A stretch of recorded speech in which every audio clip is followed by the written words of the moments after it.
So welcome to another episode of Real Agency Talk. Jamie, Steve and myself are here with the lovely Elaine from Lemon and Lime. We've just been talking about the name, haven't we? We have, indeed. Good place to kick it off. Yeah. Lemon and Lime, why? How come? How come?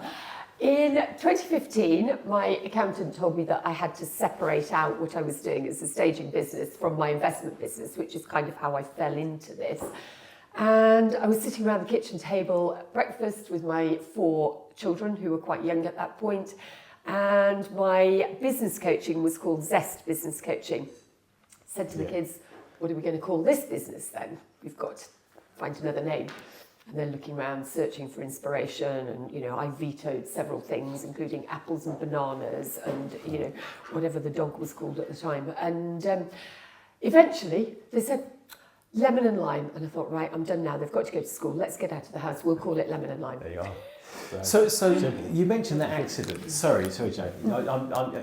Like the accident, this 2015, you're a business coach, and you end up in staging property. That's quite a shift, right? It's quite a shift. What happened to create that shift? Okay. So I'd already done several career shifts by this point. At this point, all my friends were starting to retire, and I thought, that sounds like a good idea. I could go travelling, I could do all those things.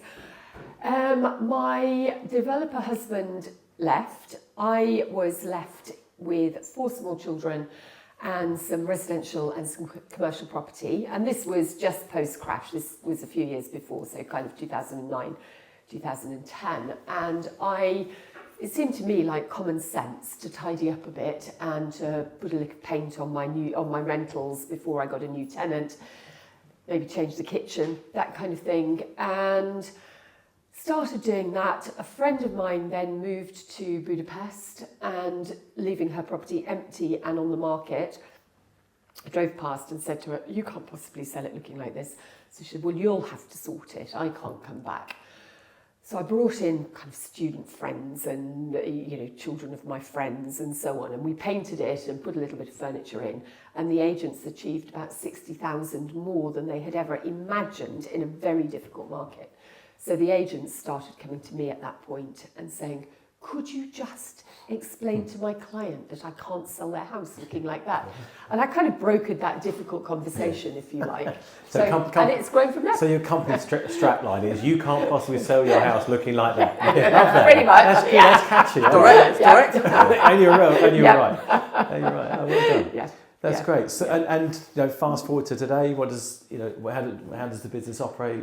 Just give us an overview of where you are. Yeah. So we're based in Midlands. We're just south of Derby. We've got about 10,000 square foot of warehousing filled with furniture, accessories, everything that you could possibly need to make a house look fabulous. We have a team of contractors who will go in and do pretty much anything a house needs: change carpets, redecorate, relay the drive, landscaping.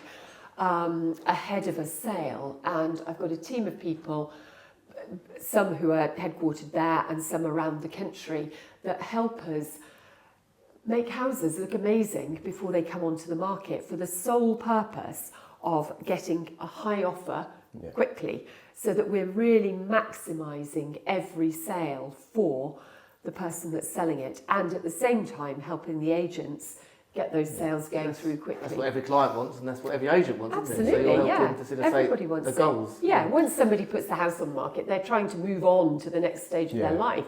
Being on the market is a limbo state, isn't it? Nobody wants to be in a limbo state for longer than they need to be.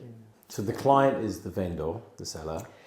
Yeah. But it might not be initiated by the seller in the first instance. Is that right? Am I right? That's quite an interesting metric to look at these days. When we first started 10 years ago, the majority of our business came via estate agents or developers doing new build things. Yeah. So about 75% so 2015, 2016, 75% of the business came from agents. And maybe less than 1% came from somebody directly who was selling their home. What's happened in the last few years, particularly post-COVID, and with things like Selling Sunset, for example, with Buying London, all of the television stuff around, and there's more awareness now that staging has been a thing for a long, long time in the States. that we now get about 25% of our business comes from people, home sellers directly, comes from the vendors by phoning saying, I'm thinking about putting my house on the market. I know the presentation is important. Can you help me? And in many of those cases, we'll say, yes, absolutely. Have you appointed an agent yet? And they will very often say, no, not yet. I want to get it looking right first. Yeah. So we still have a high proportion of referrals from agents and some work through developers. We work with niche developers generally rather than the volume developers.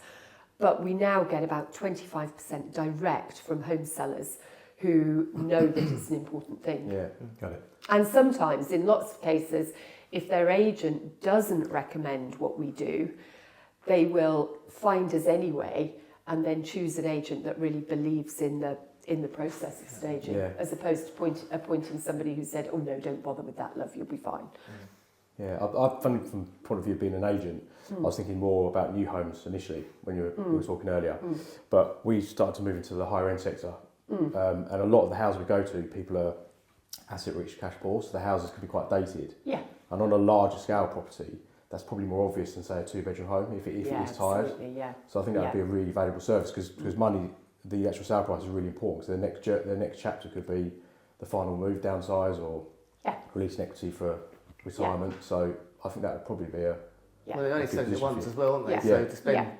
10, 20, 30 grand on a home which is worth 1.5 million, it's not, it's not. Proportionately, it's not it right. makes sense, doesn't it? And the other thing about that is that, in general, that type of client, if they're going from a big family home where they've brought up their kids, they've had, dogs, cats, small horses, all of those things, and they're now, when they're moving to something smaller, all of those belongings have got to go somewhere at the point when they move.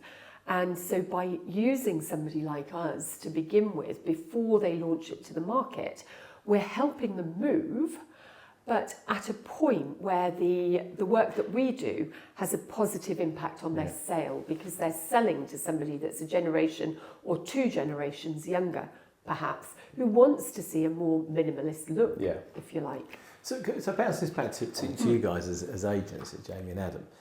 I mean, obviously, marketing the property, a massive part of it is getting the staging right, of course. So what would that look like for you when you take a new instruction? What would you do?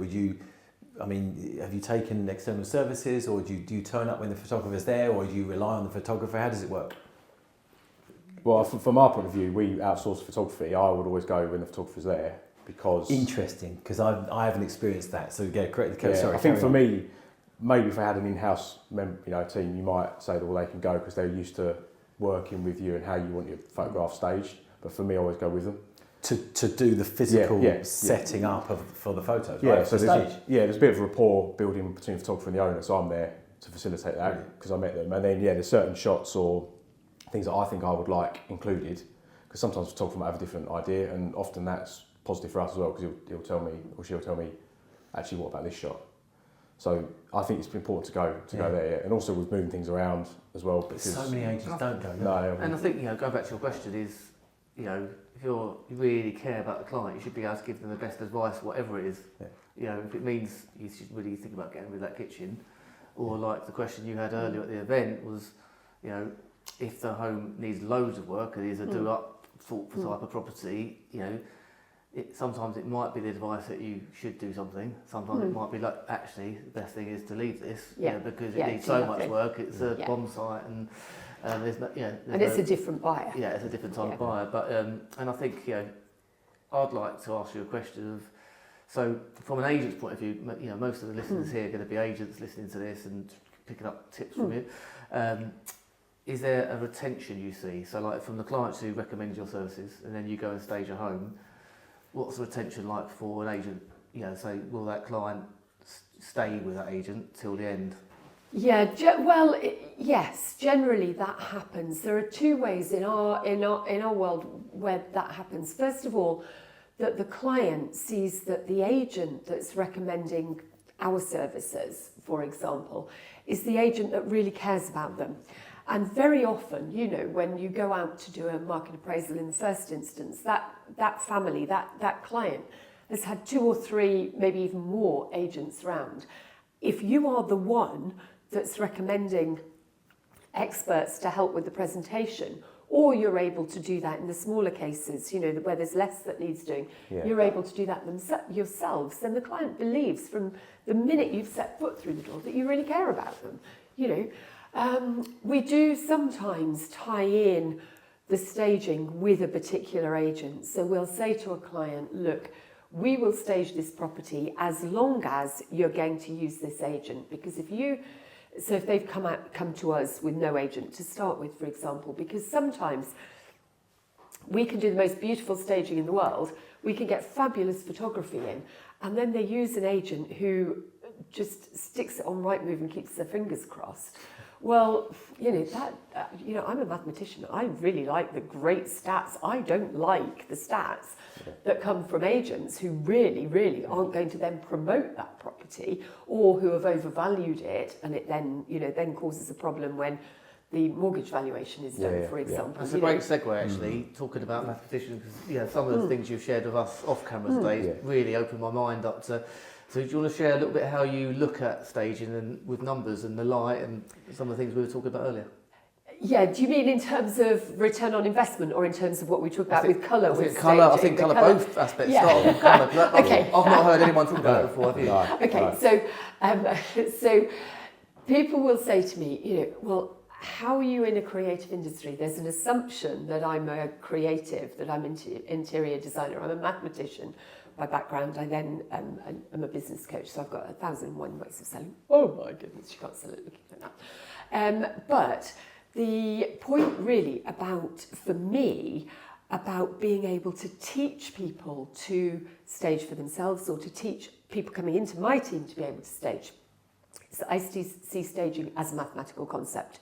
So beauty that we look at is very largely about symmetry, or about balance, or about proportion, all of which are mathematical concepts. We were talking earlier about colour, and about how different light coming into a house will either drain a colour or will make a colour look much darker. Colour is just a percentage. It's just, you've got your primary colours and you mix them in certain percentages, and out comes another colour. By changing those percentages, it makes the shade and the depth of the colour lighter or darker. Well, depending on what the light is coming in, if it's a south-facing kitchen, for example, and I actually did it with one of the videographers in the property world the other day, just before Christmas, that he said to me, my wife wants to paint the kitchen white. And I said, we've just had a new kitchen. Great. Where does the light come from in the house? And he knew, because and he said, well, mostly it's south, and then we get slightly southwest. So I said, do not in a million years paint that kitchen white. It's going to look absolutely awful. And in the end, we went there's a lot of glass in his kitchen, so a lot of light coming in. And in the end, we painted the walls in a colour called railings, which is Farrow and Bore colour, which is almost black. It's a very dark blue-black. And when he saw it, he's going, wow, it's amazing. Simply because it was the right colour for that strength of light. But I know that because it's sums. In my head, it's just sums. Yeah. It's interesting. It is, because I thought it was all creative, but it makes sense, doesn't it? Yeah. And then on the ROI side, in terms of the investment in your services, and also I suppose for these guys as well, and the agents out there listening in, to not have to say, oh my God, you can't sell it looking like that. I suppose, what do you say, and how can you qualify the return on the investment with numbers and investment? That's the question the seller's going to say. I'm going to say, if I'm saying spend 20 grand, they're going to say how much that's going to get you on average. Right? People might mind spending 5 or 10 grand if you're going to increase the sale price by 30 or 50. And I would be exactly the same. I don't want some nonsense about beautiful interiors and pink cushions. I'm not interested. What I want to know at the point where I'm selling my house is what difference financially is the staging going to make. So just as a kind of a guide around cost, so we will do a consultation for absolutely nothing. So we'll do that for the agents that we work with. They will generally say to us, I've got this client that's coming onto the market. I think they need a little bit of advice. this is their number, can you give them a call? And we'll go, yeah, what would you like to see done? And then we that's our expertise, that's what we're known for. People are expecting us to go in and say, you know, throw out the chintz sofas, can't photograph red for love nor money, it always looks awful, get rid of the red carpet, you know, all of those things we can go in and do. And that doesn't cost anything. I was saying earlier, I've written a couple of books which are published on Amazon. People can buy those or download them onto their Kindle. Again, costs very, very little, and that's the DIY version. Right through then to the fully furnishing something that is either new build or a family has moved out for whatever reason, or the furniture's moved out, might be probate, and we can go in and furnish the whole lot, which might be something around, you know, 1.5%, for example, to keep that furniture for 3 or 4 months, depending on how long it's on the market. If somebody is spending, let's say for the sake of argument, because it makes the numbers easy, £10,000 on the staging, which isn't an unusual cost. That's in our world. We bear in mind that we do a lot of premium end property and we furnish a lot of premium end property. Then what we would expect, 2 things. First of all, in a really good market, so kind of when there's a lot more buyers around than there are sellers necessarily, and things are going quickly, so the post-COVID market would be an example of that.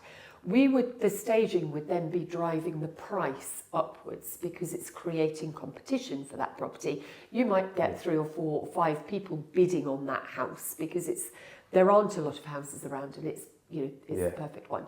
In a market like we've got today, where we've got very much a buyer's market, there's more property coming on, and buyers have got a little bit more choice, then the staging is bringing a buyer into that property. There are a lot more houses on the market in that location around that price bracket. The staging makes it jump out, and so we're talking about, rather than driving the asking price up, we're talking far more about speed of sale. So it's going more quickly.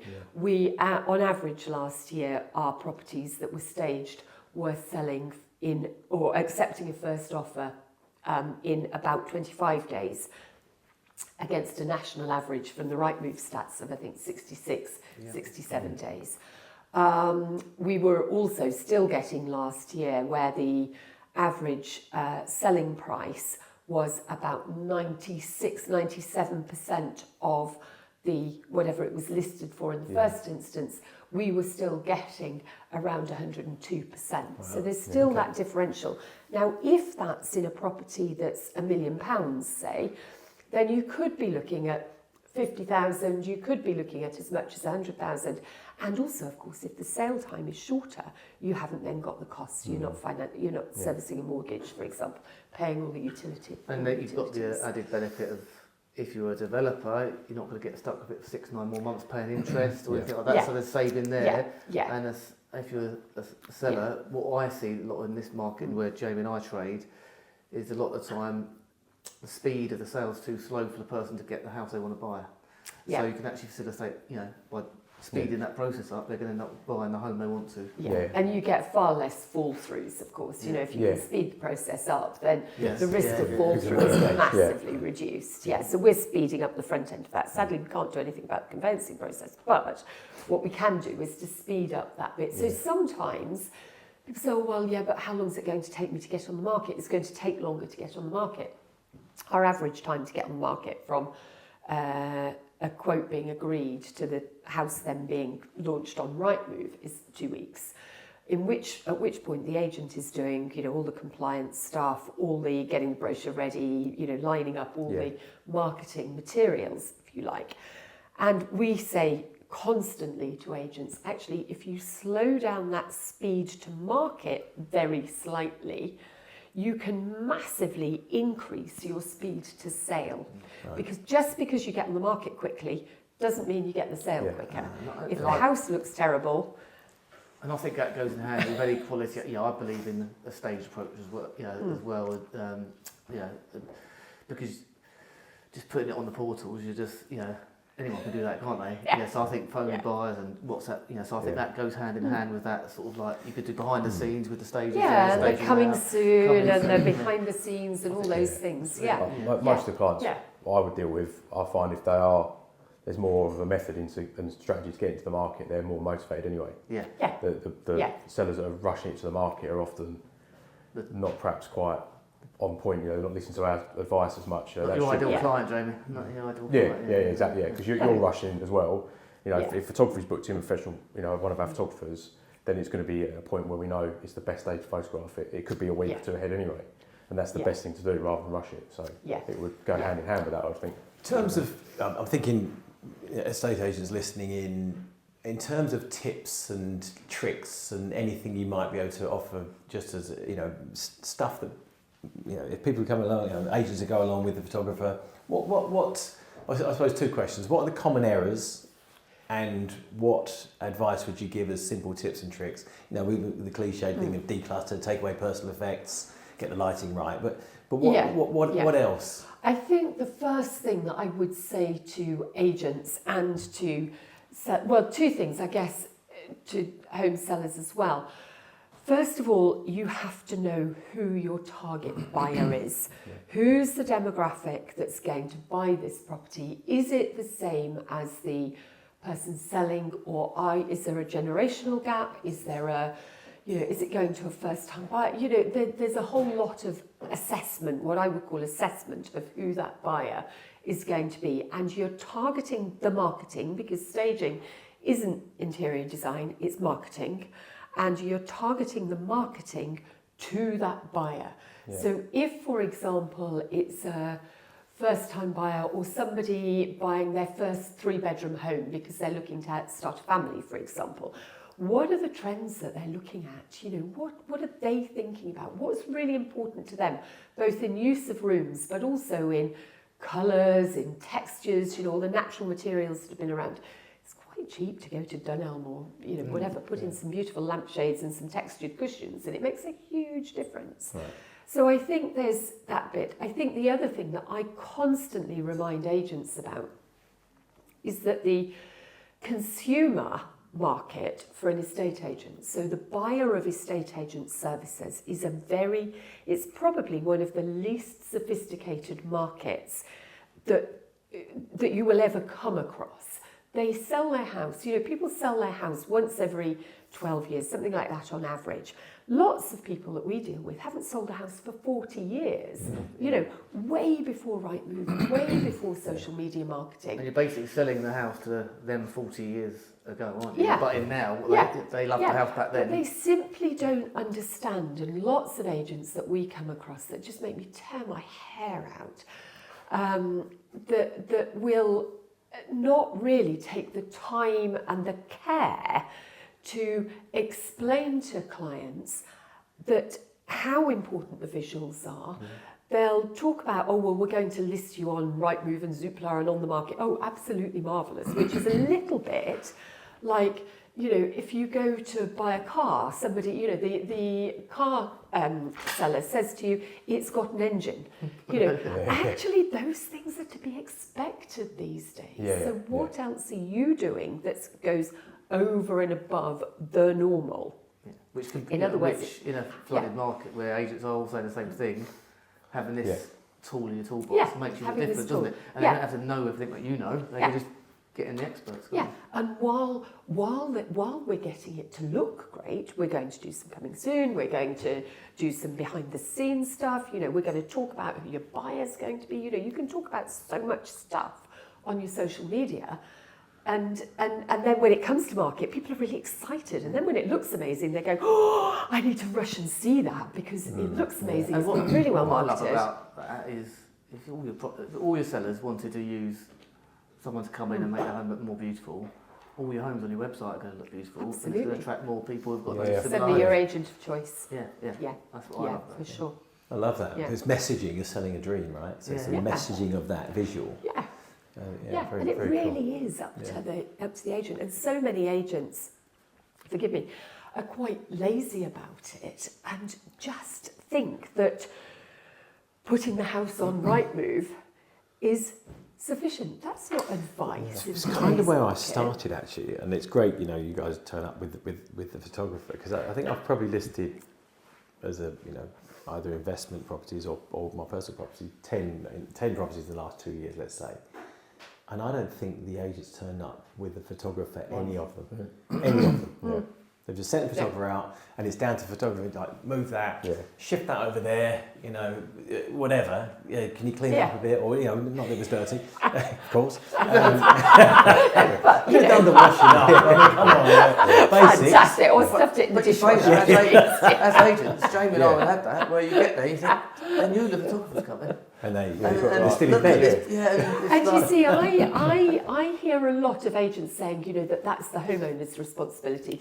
I agree to a point. Yeah. However, the homeowner only understands, particularly in an older demographic, will only understand that it's their responsibility if the agent has taken time to explain to them that the visuals are so much more important than they were 30 years ago when they bought their house. They just think that, well, you took a few photos and it went in the paper. There's that bit to get beyond as well. There's a lot of money, isn't it now? Like, that $100,000 house 40 years ago is now $2 million. Yeah. So, it's a lot of money. They're spending a lot of money, aren't they? A lot of money, and it needs to be. They need looking after. Yeah, that process. I did a podcast recently and was talking about integrity from a listing point of view. So you can, an estate agent can go and take on 20 houses and not believe in 17 of them, but they're doing it for the numbers, whether it's for their boss or whatever it will be, targets. So if you believe in the house and you do the right thing by the owner, you would offer that service. You would go to the property with a photographer. Yeah. Because the photographers we use are, some of their insights when I've been there have been invaluable. Maybe a different angle or a video. Yeah. We did one recently in a little village where there's a viaduct, and we was there doing a video, and he said, I want to fly it down the road under the viaduct into the house. Now but he had the time. I was chatting to the owner, and the owner was talking about the viaduct. The guy didn't even know the viaduct was there. It was around the corner. So having that kind of discussion. So the integrity to me is important, because they would offer the service, or they would move things around. I know if you're in a rush and they're not interested, that's when they're not there. No, and you can do it. The word caring is coming out a few times along the way. Can I ask? We've talked a lot about the sort of the sales market. Presumably, everything you've talked about applies to the rental market also. Yes. To sell a dream, sell a lifestyle. Yes. I remember Roger and I had an investment property, and we were talked into having yellow skirting boards and black, complete pitch black on the walls, and it was really funky, but really stood out in our when it was marketed to a to a young sort of HMO type thing. We weren't particular fans of it, and anyway, that's another story. But what would it differ slightly, or is it basically the same concepts you've talked about? It's the same concept. The gearing on the cost can be different for a rental property, so it depends. For example, if we're looking at high-end rentals, so London rentals, for example, city rentals, it may well be that it's well worth doing the painting, the we would do the advising on colours and fabrics and so on and so forth, and actually put in some furniture for the photography. We may then leave it in for viewings. We would always leave it in for viewings if it's for sale. But we might leave it in for viewings depending on what money the landlord is wanting to spend. That would be the other example of when we might use some virtual staging. Right. So, for example, I've just done some virtuals for a landlord who has got relatively low value rental property that's come back onto the market. They're in the process of just getting it painted, but in the meantime wanted to start marketing it. So we got some virtuals done of how it will look and with the furniture and things in it. It won't have furniture in it, but again, it's created that lifestyle for somebody. Brilliant, thank you.